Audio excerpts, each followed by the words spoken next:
SeaWorld is keeping a close eye on a killer whale blamed for killing a trainer. For 10 years, she ruled the stage with an animal feared by the sea. A young woman who turned whispers of danger into roaring applause. But on a bright June afternoon, in front of hundreds, that trust shattered.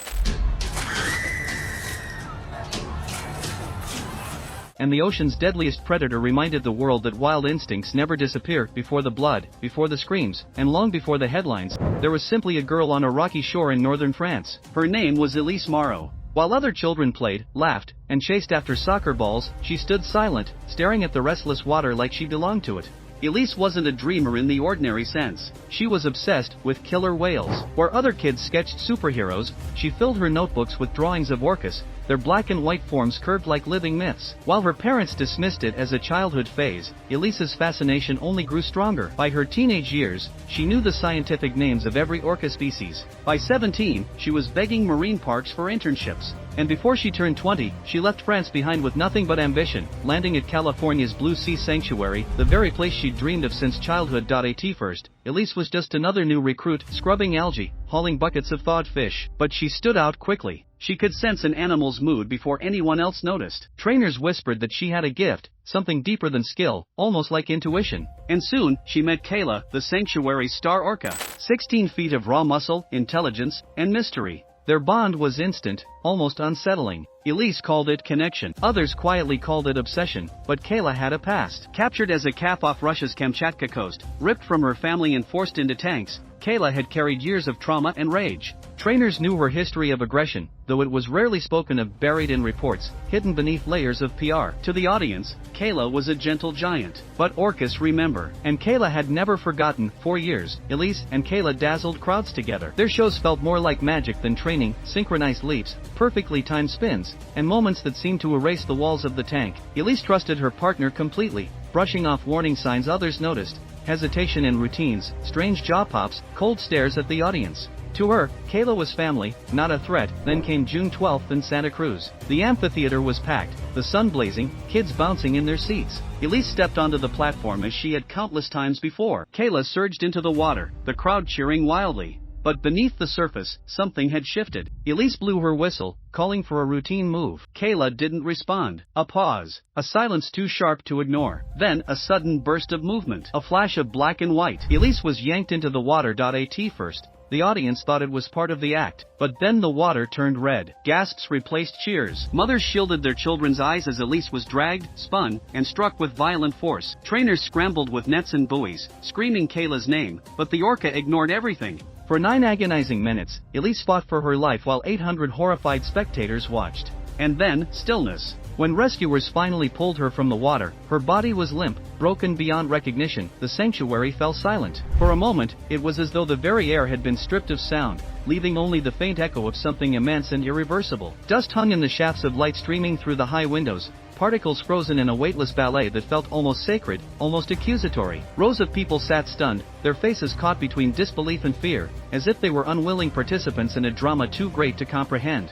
The wooden benches creaked softly under the pressure of bodies leaning forward, straining to understand what had just transpired. The walls, lined with centuries of memory and prayer, seemed to hold their breath as well, unwilling to break the fragile stillness. Kayla drifted nearby, calm, almost detached, her presence standing in defiance of the chaos that rippled through the others. Her expression carried no trace of the shock etched into the faces around her. Instead, she moved with an eerie serenity, as though she had long known this moment would come. To the onlookers, it was unsettling, this contrast between their unraveling emotions and her quiet composure. Some wondered if she had been waiting for this, rehearsing it in the recesses of her mind, preparing for the inevitable when no one else dared imagine it. She seemed to float above the fear, a ghost of certainty in a world suddenly stripped of its anchors. But for everyone else, nothing would ever be the same. Their reality had shifted in an instant, like a foundation stone pulled from beneath a towering cathedral. The murmurs that finally broke the silence were hushed, fractured, filled with an ache that words could not bear. Mothers clutched their children closer. Elderly hands trembled against polished wood. Eyes darted from face to face, searching for answers, for comfort, for someone who could restore what had just been lost. Yet there was no restoration possible, only the slow, dawning awareness that the sanctuary they had once considered safe had now become a place forever marked by rupture. Some felt betrayed, as though their faith had been tested and found wanting. Others felt fear claw at their chests, an insistent reminder that certainty was fragile, and safety, illusory. A few, though, felt something different, an awakening. The event had torn away illusions, revealing truths too long ignored, truths that now demanded acknowledgement. They knew the course of their lives had been altered, their paths irrevocably redrawn by the moment that had silenced the sanctuary. Kayla's detachment deepened the wound. Her stillness became a mirror in which others saw their own unraveling magnified. It was not that she was cruel or indifferent, rather, her quiet presence seemed to carry the weight of inevitability. She did not weep, though tears flowed freely around her. She did not cry out, though voices broke in anguished whispers. She simply was unshaken, unbroken, untouched. And this, more than anything, unsettled them. For if she could remain whole while they were shattered, what did that say about the strength of their own souls? The sanctuary, once a refuge, had transformed into a crucible. Every gaze, every thought, every heartbeat carried the heavy burden of change. People knew, deep down, that the fracture would follow them beyond those walls, seeping into their homes, their dreams, their very sense of who they were. Nothing familiar would feel the same again, not the prayers, not the rituals, not the fragile comfort of belief. Something had ended there, and in its place, something new and unrecognizable had begun, and yet, at the center of it all, Kayla lingered like a calm eye within a raging storm, an enigma, a reminder, and perhaps a silent promise that the silence of the sanctuary was not the end, but the beginning of something no one yet dared to name. She stood with a presence that seemed almost otherworldly, as if time itself bent to give her space, as though the chaos around her dared not touch her. Every glance in her direction carried both comfort and unease, for she embodied contradiction, serenity woven with hidden fire, stillness threaded with quiet strength. It was as if she knew a truth unspoken, carrying within her the weight of destinies yet unwritten, and those who looked upon her could not help but feel they were standing at the threshold of revelation. In Kayla, the storm found its balance, and in her silence, the world seemed to hold its breath, waiting for the moment when the promise concealed in her presence would finally be unveiled. In the days that followed, secrets surfaced. Reports of past aggression. Warning signs ignored.